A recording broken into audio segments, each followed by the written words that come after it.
সবাই যেরকম ভেবেছিল নিষিদ্ধ হওয়ার কারণটা কি এরকম কিছু ওরকম কিছু ডায়লগসের জন্য হয়তো বা ওনাদের আপত্তি ছিল। চকচকা লাইফস্টাইলটাই সবাই দেখে, তো ভেতরের স্ট্রাগলটা দেখার জন্য দেখবে।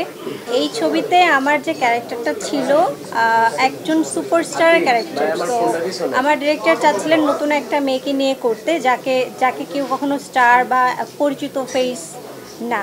তো সেখান থেকে একটা নতুন মেয়েকে সিলেক্ট করা, আমার সাথে কথা হওয়া, যেখানে গল্পটা শোনার পর আমার মনে হয়েছে আমার শুরুটা এরকম একটা ভালো গল্প দিয়ে হোক, আমি সবসময়ই চাচ্ছিলাম। এই তো আমাকে প্রথমত গল্পটা খুব টেনেছে, এবং আপনারা যখন সিনেমাটা দেখবেন আপনারাও সেই একই কথা বলবেন যে একটা ডিফারেন্ট স্টোরি, ডিফারেন্ট গল্প আমরা পাচ্ছি, যেটা আমাদের ইন্ডাস্ট্রিতে এর আগে হয়নি। একটু ইন্ডাস্ট্রির গল্প আছে, আর একটু আছে মেকআপের পরে যদি মানে কখনো কোনো মানুষ যদি চেঞ্জ হয়ে যায়, সো এই চেঞ্জের ব্যাপারটা এখানে তুলে ধরা হয়েছে আর্টিস্টদের লাইফ।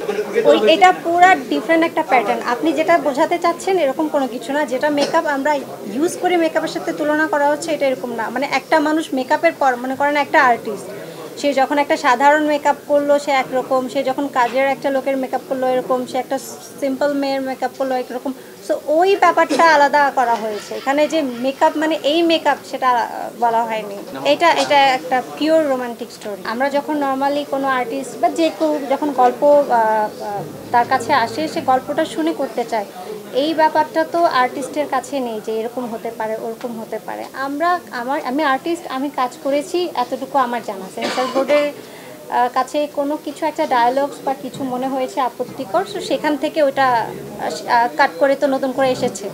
এ তো আমি হ্যাপি যে ফাইনালি ছবিটা আসছে, সবাই দেখবেন। আমি আবারও বলছি, আমি হচ্ছে এটার আর্টিস্ট। আমার কাছে স্ক্রিপ্টটা যেরকম এসেছে আমি ট্রাই করেছি আমার ডিরেক্টরের কথা মতো করার, স্ক্রিপ্টের মতো করার। বাকিটা কিছু ডায়লগসের জন্য হয়তো বা ওনাদের আপত্তি ছিল। এটা তো শেষ হয়েছে, এখন সিনেমা হলে আসছে, সবাই দেখে মনে হয় সবাই যেরকম ভেবেছিল নিষিদ্ধ হওয়ার কারণটা কি এরকম কিছু ওরকম কিছু, সবার এই চিন্তাটা দূর হয়ে যাবে যখন সবাই সিনেমা হলে দেখবে। আমাকে এই যে বললাম, এখানে একটা সুপারস্টারের একটা মেয়ে সাধারণ থেকে সুপারস্টার হয়, উনি চায়নি যে যারা সিনেমা করেছে তাদেরকে দেখাতে, তাহলে হচ্ছে এই ব্যাপারটা বিলিভ করার মতো হবে না যে একটা নায়িকাকেই আমি দেখছি কিভাবে নায়িকা হয়েছে।